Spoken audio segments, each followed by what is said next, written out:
আসসালামু আলাইকুম। কেমন আছো বন্ধুরা? আশা করছি সবাই ভালো আছো। আজকে রান্না করব একটা নতুন ধরনের মাছ। সেই জন্য আমি কড়াইতে পেঁয়াজ কাঁচামরিচ দিয়ে ভেজে নিয়েছি। তারপর দিয়ে দিচ্ছি আদা বাটা, রসুন বাটা, একটু জিরা ধনে বাটা দিয়ে মশলাটা কষিয়ে নিচ্ছি। তারপরে দেব হচ্ছে পরিমাণ মতো একটু হলুদের গুঁড়া, তারপরে দেব একটু মরিচের গুঁড়া। দেখো ঝালটা যে যেরকম খাও সেরকমই দিবা। তারপরে দিয়ে দিচ্ছি পরিমাণ মতো লবণ দিয়ে মশলাটা ভালো করে কষিয়ে নেব। মাছটা কী মাছ নামটা আমি জানি না, তোমরা কমেন্ট করে জানিয়ে দিও যে কী মাছ। দেখো আমি মশলাটা কষিয়ে নিয়েছি, তার ভিতরে মাছগুলো দিয়ে দিচ্ছি, দিয়ে ভালো করে কষিয়ে নেব মাছটা।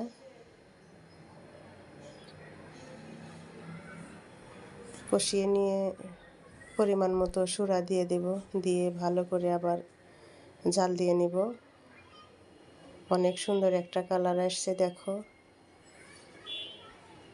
কত সুন্দর দেখা যাচ্ছে। মাছটা দেখতে কিন্তু অনেক সুন্দর, তোমাদের মাছটা দেখাইতে পারি নাই। দেখো আমার মাছটা কষানো হয়ে গেছে, এবার উঠিয়ে নেব। উঠিয়ে নিয়ে এর ভিতরেই সবজিটা দিয়ে দেব।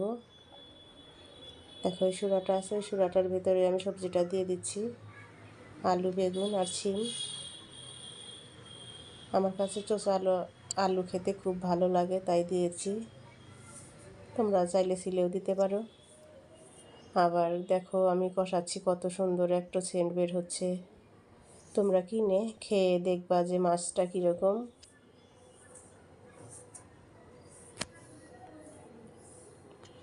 এবারে আমি ভালো করে মাছটা জাল দিয়ে নেব। তরকারি ভিতরে মাছটা আবার দিয়ে দেব।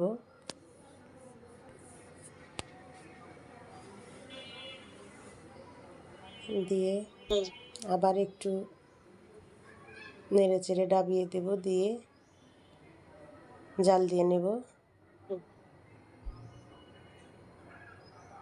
দেখো কত সুন্দর, অনেক সুন্দর একটা সেন্ট বের হচ্ছে, ইলিশ ইলিশ একটা সেন্ট। আর আমাদের ভিডিওটা যদি ভালো লাগে অবশ্যই লাইক কমেন্ট আর শেয়ার সাবস্ক্রাইব করে পাশে থেকো।